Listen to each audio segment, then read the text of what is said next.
नमस्कार दोस्तों, इस दीपावली के अवसर पर बहुत बड़ी रहस्यमय जानकारी आपके सामने लेकर आए हैं। परमेश्वर कबीर साहिब जी कहते हैं, एक राम दशरथ का बेटा, एक राम घट घट में बैठा, एक राम का सकल पसारा, एक राम दुनिया से न्यारा। दोस्तों, आखिर कौन है वह सबसे बड़ा राम जिसकी भक्ति करने से हमें मोक्ष प्राप्त हो सकता है? क्या भगवान राम की भक्ति करने से हमें मोक्ष प्राप्त हो सकता है या नहीं? जानिए शास्त्रों के आधार पर। आखिर भगवान राम को किसके श्राप से राज्य छोड़कर वनवास जाना पड़ा तथा सीता जी को युद्ध करके घर लाने के बाद भी घर से निष्कासित करना पड़ा? इस रहस्यमय जानकारी के लिए देखिए पूरी वीडियो। आओ इस दिवाली कुछ नया करें, इस दिवाली पटाखों को ना कहें, इस दिवाली जुआ सट्टे को ना कहें, हर बुराई से दूर रहें और कुछ नया करें। इस दिवाली हम आपके लिए कुछ नया बताने जा रहे हैं जिससे आपका जीवन ही बदल जाएगा। तो सबसे पहले ये जानते हैं कि दिवाली मनाते क्यों हैं। त्रेता युग में श्री रामचंद्र जी के वनवास से अयोध्या लौटने की खुशी में दिवाली मनाई जाती है। लेकिन क्या आपको पता है, दिवाली सिर्फ 2 वर्ष ही अयोध्या में मनाई गई, क्योंकि 2 वर्ष पश्चात सीता जी को श्री राम ने घर से निकाल दिया था। उस समय वह गर्भवती थी। इस फैसले से अयोध्या गमलीन हो गया था। अयोध्या वासियों ने 2 वर्षों तक दीपावली और दशहरा मनाया था। उसके पश्चात बंद कर दिया था कि जिस देवी के लिए रावण मारा गया, आज वह फिर से कितने रावणों का कष्ट झेलेगी। दिवाली खुशी का प्रतीक है। जब राजा और रानी अलग अलग हो गए तो न दिवाली राजा को अच्छी लगे और न प्रजा को।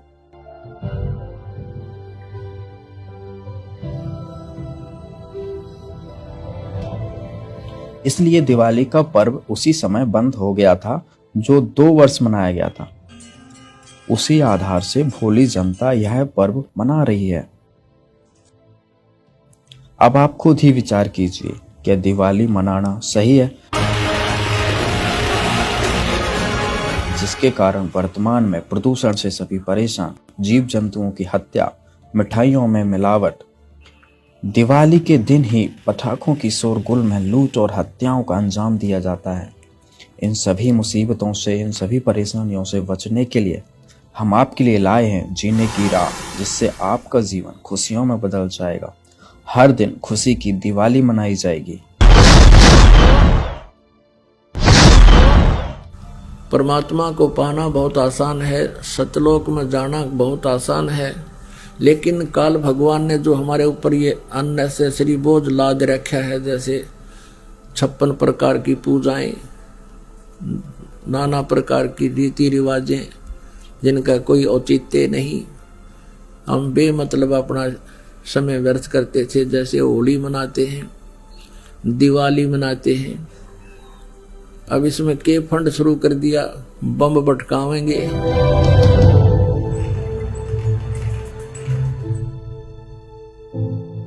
कितना प्रदूषण हो जाता है। किसी की आंख में डाला, आंख फूट गई, किसी के कपड़े जल गए, किसी के खेतों में पूड़ियां जल गई, किसी का घर में आग लग गई, और प्रदूषण निरा। और सारी रात बड़ा है बड़ कोई मरीज है, बीमार है, उसने वो परेशानी रहे। ये कोई खुशी का तरीका है? और फिर उद्देश्य क्या? मिला इस दिन भगवान श्री राम सीता ने लेकर आया था, दिवाली वाले दिन वापस आया था, और वह गई भी तो थी काटी उसने 2 साल बाद से। फिर वो क्यों ना मनाया जिस दिन वह माँ दुखी रही, सारी उम्र तंग पाई। इस एक दिन के दिवाली वाले दिन ने के दे दिया सीता जी को, आजीवन भटकती रही, एक जंगल में टाइम पास किया, 2 बच्चों को लेकर रहती थी।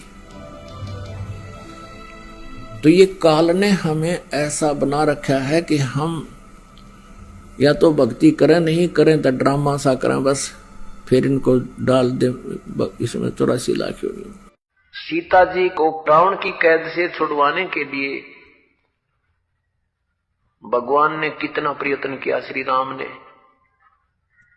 और करोड़ों व्यक्तियों की हत्या होगी सीता जी को रावण की कैद से छुटवाने के लिए। दिवाली किस उपलक्ष्य में मनाई जाती है कि श्री राम जी अयोध्या लौटे थे सीता जी को संग लेकर के। इसलिए उस खुशी में दिवाली दीपावली मनाने लगे, घर घर में दीप जगाने लगे। और कुछ ही दिनों के बाद सीता जी को स्वयं ही निकाल दिया घर से। उसका दुख कभी नहीं मनाया हमने। कहने का भाव यह है कि जो दिवाली मनाने का तरीका हमने अपना लिया ये बिल्कुल गलत है। दीपावली के दिन भगवान की कथा करनी चाहिए, ये बकवाद नहीं करनी चाहिए जो हम कर रहे थे। और सीता जी के वियोग का हमें दुख होना चाहिए। सारा जीवन बेचारी ने कहा ऋषियों के आश्रमों में भूखे प्यासे बिताया, पति कहां, पत्नी कहां, बच्चे कहां। तो ये कोई मर्यादा भी हम नहीं मानते और इन भगवानों के हम आचरण भी नहीं कर सकते, इनकी लीलाओं के भी आचरण हम नहीं कर सकते। कहने का भाव यह है कि ये जो परमात्मा था उसकी तो हमें जानकारी हुई नहीं, और जो भगवान नहीं थे उनको हमने प्रभु मान लिया। हम रोज दिवाली मनाते हैं, हम महीने में 6 दिन दिवाली मनावा, 3 दिन तो बरवाला मने और 3 दिन क्रोथा, 6 दिन दिवाली मनावा, रोज हलवा खावे और भगवान के गुण गावा, उनकी चर्चा करें, उनको याद करें और रोज दिवाली मनावा, सुबह शाम याद करें भगवानों को।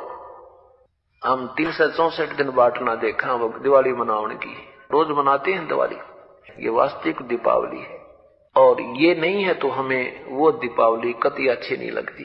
संसारिक और कोई भी कार्य हमें ठीक नहीं लगता जिसमें भगवान की याद ना हो। बाकी तो मजबूरी है, पेट का धंधा वो करना पड़ रहा है, उसमें भी हम ईश्वर को भूल नहीं करते।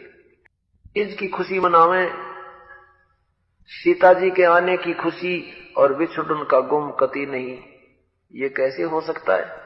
तो यहाँ तो थोड़े से दिन तो खुशी तरह ही, बाद महीने, 2 महीने, 6 महीने, 1 वर्ष, और दुख रहा वो सारी उम्र बेचारी को। पुण्यात्मा, एक परमात्मा को छोड़कर, पूर्ण ब्रह्म को छोड़कर अन्य किसी भी देवी देवता की या किसी हम प्रभु की, ब्रह्म की साधना करते हैं, वो मोक्षदायक नहीं है। वो आपको जन्म मृत्यु के इस दीर्घ रोग से नहीं छुड़वा सकती। और जो हमारे प्रारब्ध के जो पाप कर्म हैं उनको भी पूर्ण परमात्मा ही नाश कर सकता है। नहीं तो आप जी के पास इतिहास है हमारे भगवानों का जिनको हम परमात्मा माना करते थे, जैसे श्री विष्णु जी, उनके अवतार श्री रामचंद्र जी, श्री कृष्ण जी। सत्संग में आपको बताया था कि वो भी अपने प्रारब्ध के कर्मों को समाप्त नहीं कर सके, उनको भोग कर ही समाप्त किया। भगवान श्री रामचंद्र जी पर जाता था कि ये सर्वेश्वर हैं, महेश्वर हैं, सर्वशक्तिमान हैं, सब दुखों का निवारण कर देते हैं। यानी विष्णु भगवान कहो, चाहे श्री रामचंद्र जी कहो या श्री कृष्ण जी कहो। तो हम ये सोचा करते थे कि ये भगवान हमारे दुखों का निवारण करते हैं, ये समर्थ शक्ति है। अब हमने राम की परिभाषा समझनी पड़ेगी, प्रभु की परिभाषा समझनी पड़ेगी, और हमने उन राम में से सिलेक्ट करना पड़ेगा कौन से राम की शरण में जाना है। अब जैसे ये श्रद्धालु कहते हैं, कोई प्रश्न करता है आचार्यों से, गुरुओं से, मंडलेश्वरों से कि क्या श्री कृष्ण अर्थात श्री विष्णु जी हमारे पापों का नाश कर सकते हैं? क्या वे जो श्राप दे दिया जाता है एक दूसरे को 3 ताप के अंतर्गत, क्या हमारे उन 3 तापों का वो नाश कर सकते हैं? तो कहते हैं कि हाँ, भगवान श्री कृष्ण अर्थात विष्णु जी हमारे सब पापों का नाश कर देते हैं। और प्रमाण के लिए कहते हैं, गीता जी अध्याय नंबर 18 के श्लोक नंबर 66 को बोलते हैं कि सर्वधर्मान परित्यज माम एकम शरणम व्रज अहम तवा सर्व पापे भव मोक्षामि मा शुच। पहले तो उनको ये पता नहीं कि गीता जी का ज्ञान श्री कृष्ण नहीं, श्री कृष्ण में प्रवेश करके ये ब्रह्म बोल रहा है, सरपुरुष बोलता है। और व्रज का माने आना नहीं होता, जाना होता है। अब गीता ज्ञान दाता सरपुरुष है, ये ब्रह्म है, और ये परम अक्षर ब्रह्म की शरण में जाने को कहता एकम। एकम माने जिसके बराबर दूसरा ना हो, अद्वितीय। उसकी शरण में जा, उसकी शरण में जाने से फिर तू मेरे सतर की जो पूजाएं हैं मुझे छोड़ दे, ये ब्रह्म कहता है। फिर मैं तुझे यहाँ कुत्ते गधे सूअर यानी कष्ट नहीं दूंगा, मैं अपना कर्जा चुका लूंगा। तो यहां पुण्यात्मा विचार करने की बात है कि श्री कृष्ण जी और श्री रामचंद्र जी और श्री विष्णु जी अपने श्राप को, अपने पाप को, कर्म दंड को नहीं समाप्त कर सके, नाश नहीं कर सके, उपासकों का कैसे कर देंगे वह? जैसे श्री विष्णु जी को श्राप दिया था नारद जी ने, और ये श्राप दिया था कि नारद जी के मन में विवाह कराने की प्रेरणा होगी, और उसने देखा कि राजा की लड़की का स्वयंवर था और उसमें लड़कियां अपनी मर्जी का पति अपनी इच्छा से सिलेक्ट करती थी और राजा लोग बैठ जाते थे वहां सामने आके। नारद जी ने विवाह कराने की सोची और फिर सोचा भी मेरा विवाह कौन करेगा, मैंने तो कचकोला कढ़ा रखा है, इतनी मोटी चोटी सिर पे और शकल भी ठीक को ना। तो उसने सोचा कि भगवान विष्णु से उनका स्वरूप ले लेता हूं। एकांत में जाकर टेलीफोन किया, याद किया, श्री विष्णु जी प्रकट हो गए। नारद जी ने कहा भगवान मैंने विवाह करवाना है और आप मना मत करियो, आज पहली बार आपसे कोई वस्तु मांग रहा हूं, मुझे आप हरि रूप चाहिए, मुझे हरि रूप चाहिए, अर्थात आपका सुंदर स्वरूप मुझे दे दे। श्री विष्णु जी ने कह दिया तथास्तु। अब उसका बंदर का मुंह लग गया, बंदर का, हरि माने बंदर भी होता है। अब उसने सोचा नारद जी ने कि आज तेरे सुंदर कोई नहीं सभा में, और जाकर बैठ गया कुर्सी पर जच के। अब वह लड़की आई वरमाला लेकर, सामने देखा बालू बैठा। अब वह एक कदम पीछे से होकर आगे चली गई। नारद जी ने सोचा शायद लड़की की दृष्टि नहीं पड़ी मेरे ऊपर। वहां से उठकर एक और खाली चेयर थी दूसरे लोग वहां जा बैठा। जो वहां से भी लड़की आगे निकल गई, नारद जी कहने लगे भाई ये अंधी है क्या? और दूसरे तो बोला, साथी ने उसको यो दिखा दिया दर्पण, अगर देख अपनी शकल तो देख ले, हमने डर लगे तेरे थे।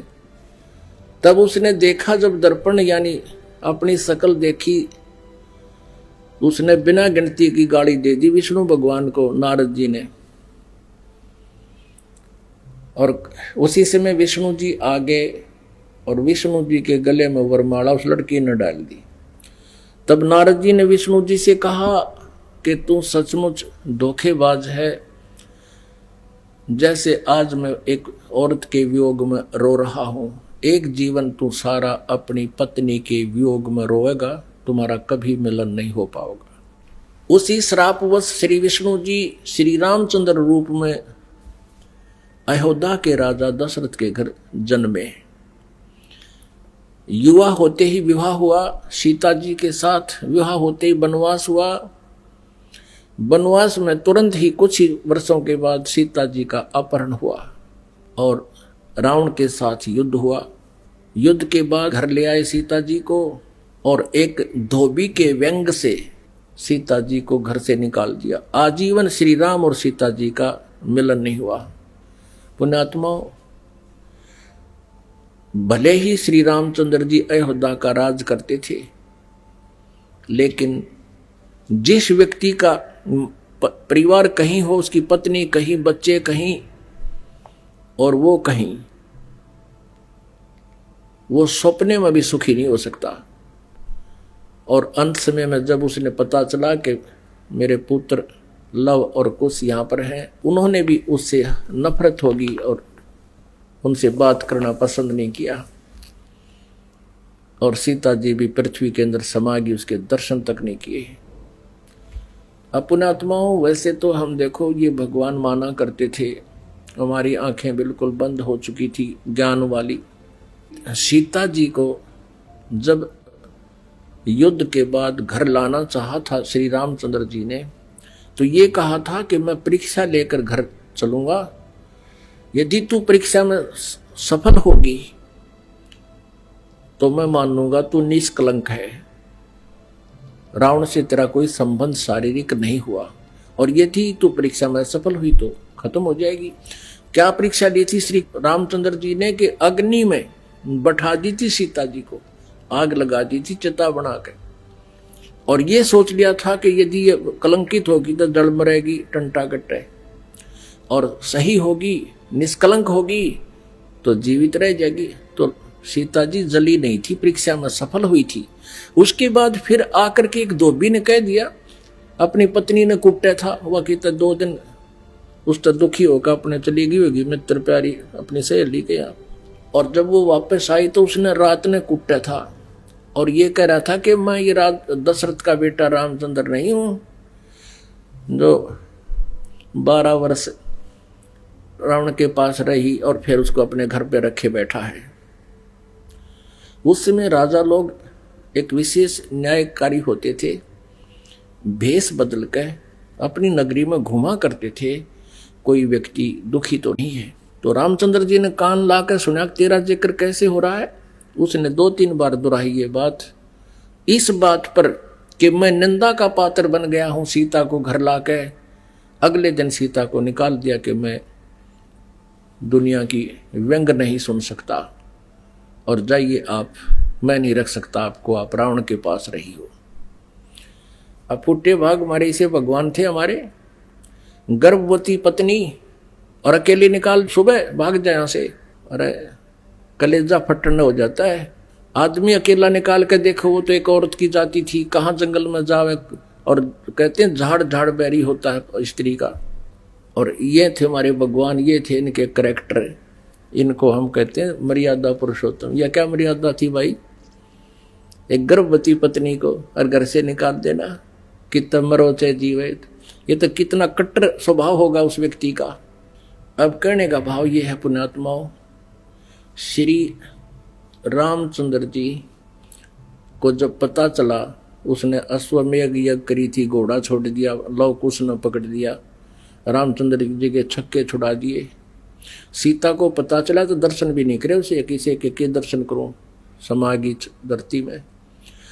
और श्री रामचंद्र जी ने आकर के वापस इसी दुख में सरयू नदी में जल समाधि ले ली, सरयू नदी में शरीर छोड़ दिया।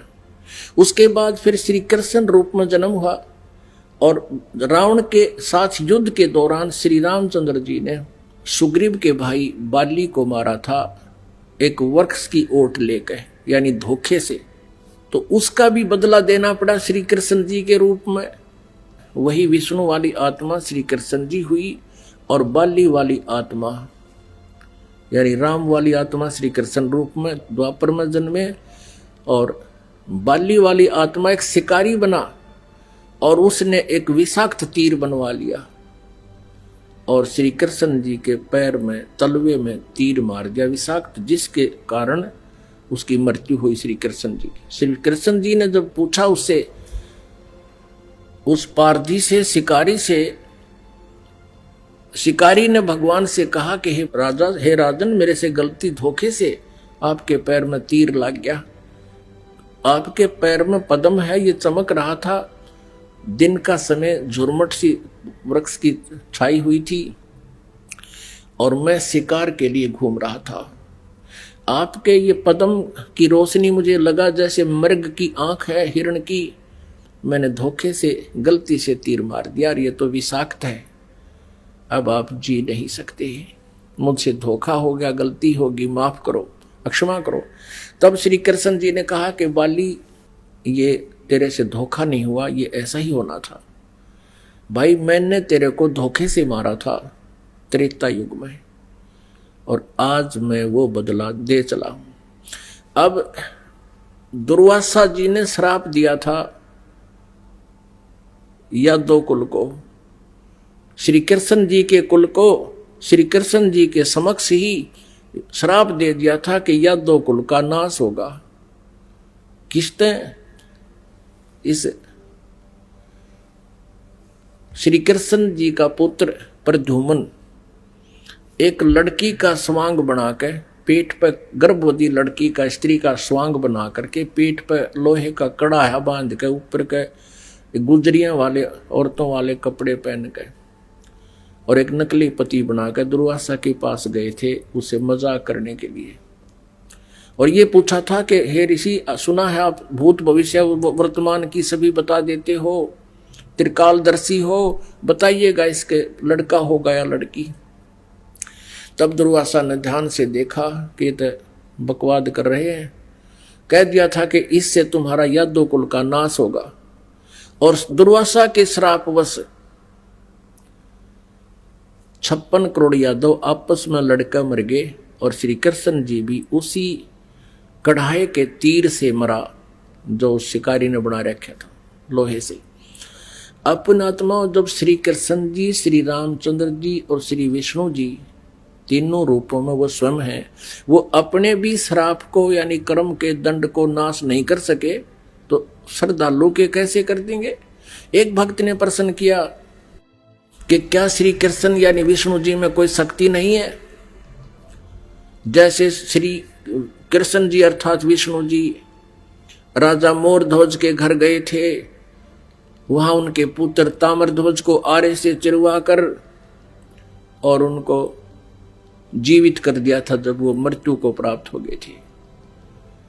पुण्यात्माओं, कबीर परमेश्वर जी ने फिर ये इसका उत्तर दे रखा है, क्योंकि श्री आदरणीय धर्मदास साहब जी ने भगवान से ये प्रश्न किया था कबीर जी से कि हे भगवान, हमने सुना है श्री कृष्ण जी ने मोरध्वज राजा के पुत्र को आरे से चरवा कर वो मृत्यु को प्राप्त हो गया था, उसको जीवित कर दिया था, और आप कहते हो कि ये समर्थ नहीं है, ये कोई परिवर्तन नहीं कर सकते। भगवान, ये क्या छोटी बात है? तब परमात्मा कबीर परमेश्वर जी ने कहा था कि धर्मदास, जब महाभारत के युद्ध में और अभिमन्यु की मृत्यु होगी थी, जो सुभद्रा पुत्र थे, और सुभद्रा श्री कृष्ण जी की सगी बहन थी, श्री कृष्ण जी अभिमन्यु को जीवित नहीं कर सके, वहीं पर वे विद्यमान थे। अब धर्मदास साहब ने पूछा कि हे भगवान, कारण क्या था? तब परमेश्वर कबीर जी ने कहा कि ये भगवान आपकी आयु और श्वास को घटा बढ़ा नहीं सकते। अभिमन्यु की आयु इतनी थी, उसके प्रारंभ में ये परिवर्तन नहीं कर सकते। सुभद्रा रोवे थी, भगवान श्री कृष्ण रोवे थे अपनी बहन के दुख में, पांचों पांडव रोवे थे और उनका कुल नाश हुआ था। तो वहां थी समर्थता दिखाने का समय, वहां था, उसको जीवित कर देते। और वहां क्यों जीवित कर दिया ताम्रध्वज को? क्योंकि उसकी आयु शेष थी, उसके श्वास शेष थे।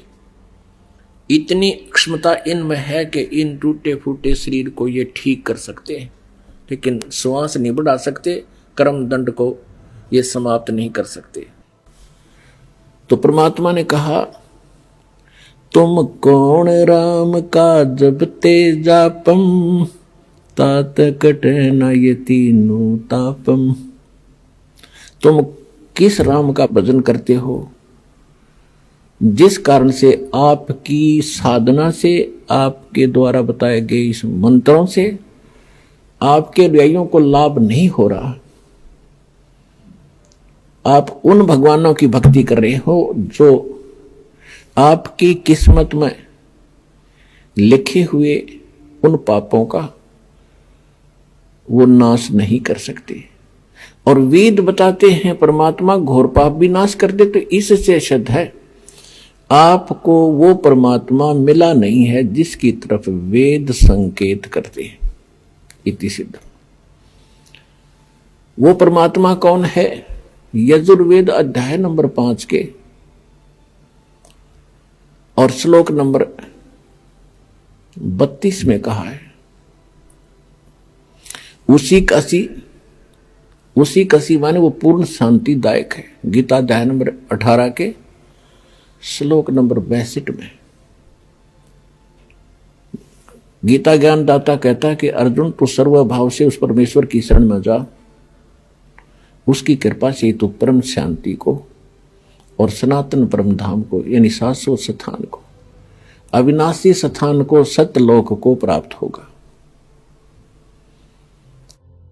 परम शांति को प्राप्त होगा। अब वेद क्या बताते हैं? यजुर्वेद अध्याय नंबर 5 श्लोक नंबर 32 में कहा है, उसी कसी यानी जो पूर्ण शांतिदायक है।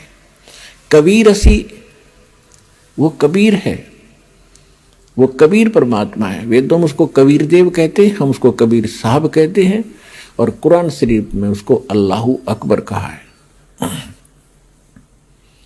वो कबीर असी बमभारी असी, वो कबीर परमात्मा है जो बमभारी माने बंधनों का, अरी माने शत्रु, जो बंधनों का शत्रु है।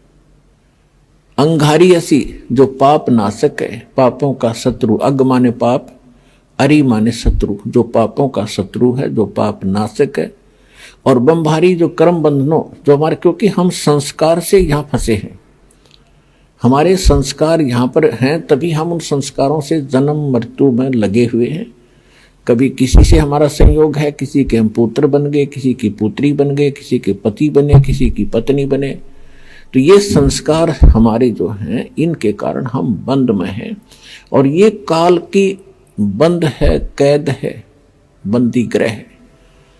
तो फिर परमात्मा खुद बताते हैं कि बंदी छोड़ हमारा नामम, अदर अमर है अस्थिर ठामम। अमर करूं सतलोक पठाऊं, ताते बंदी छोड़ कहाऊं। अमर करूं, तुम्हें यहां सदा के लिए सुखी कर दूंगा, जन्म मृत्यु से रहित कर दूंगा, तुम्हारे सब पापों का नाश करूंगा, सब संस्कार और बंधन यहां से समाप्त कर दूंगा, इसलिए मैं बंदी छोड़ कहलाता हूं। अनंत कोट ब्रह्मांड में बंदी छोड़ कहाँ आए, सो तो एक कबीर हैं जो जननी जने नमाए। आदरणीय गरीबदास साहिब जी गांव छुरानी जिला झज्जर वाले हरियाणा वाले को परमात्मा मिले थे। 10 वर्ष की आयु थी तब उनकी। किसान के घर जन्म था, जाट जाति में, खेतों में अपना पशु चरा रहे थे, गौवें चरा रहे थे। वहां परमात्मा आए सतलोक से, जैसा उनके नियम में है, अच्छी आत्माओं को मिलते हैं, उनको अपने ज्ञान से परिचित कराते हैं, सतलोक ले जाते हैं। तब उनको सचमुच वो एकदम दृश्य सारे सत्य महसूस हुए, और परमात्मा ने उनके अंतःकरण में वो यथार्थ ज्ञान योग उनका खोल के और वो फीड कर दिया था, यथार्थ ज्ञान उनके अंदर भर दिया था। परमात्मा के ज्ञान से, परमात्मा के से प्राप्त दिव्य दृष्टि से गरीबदास साहिब जी ने फिर बताया, अनंत कोटि ब्रह्मांड का एक रति नहीं भारे, सतगुरु पुरुष कबीर हैं ये कुल के सिरजनहार। यानी हमारे सदग्रंथ बताते हैं कबीर इज गॉड, आंखों देखा वो महापुरुष बताते हैं Kabir is God. Who Kabir, वो कौन कबीर? अनंत कोट ब्रह्मांड का एक रति नहीं भारे, सतगुरु पुरुष कबीर हैं ये कुल के सिरजनहार। हम सुल्तानी नानक तारे दादू को उपदेश दिया, जात जुलाहा भेद न पाया वो काशी माहे कबीर हुआ। अब स्पष्ट भी कर दिया कि हु कबीर, जो काशी में जाति जुलाहा धानक रूप में रहा करते थे, वो है वो भगवान सिरजनहार। गरीबदास साहिब जी कह रहे हैं कि मुझे और अब्राहिम सुल्तान अधम, एक मुसलमान राजा था इराक देश का, उसको और आदरणीय दादू साहिब जी को, आदरणीय नानक साहिब जी को हम सुल्तानी नानक तारे और दादू को उपदेश दिया, जात जुलाहा भेद नहीं पाया वो काशी माहे कबीर हुआ। अब स्पष्ट कर रहे हैं गरीबदास साहिब जी के मुझे पार किया, दादू साहिब जी को पार किया, नानक जी को पार किया। अब दादू साहिब जी को परमात्मा ऐसे ही मिले थे जैसे गरीबदास साहिब जी को मिले थे। तो उन्होंने कहा था, जिन मुझको निज नाम दिया सोए सतगुरु हमार, दादू दूसरा कोई नहीं ये कबीर सिरजनहार। दोस्तों, आप भी अपने घरों में रोज खुशियों के दीप जलाना चाहते हैं तो आज ही विजिट करें हमारी वेबसाइट www.jagatgururampalji.org और डाउनलोड करें निःशुल्क पुस्तक जीने की राह। जीने की राह पुस्तक आप फ्री SMS द्वारा भी मंगा सकते हैं। निःशुल्क पुस्तक मंगाने के लिए WhatsApp या SMS करें हमारे निम्नलिखित नंबरों पर।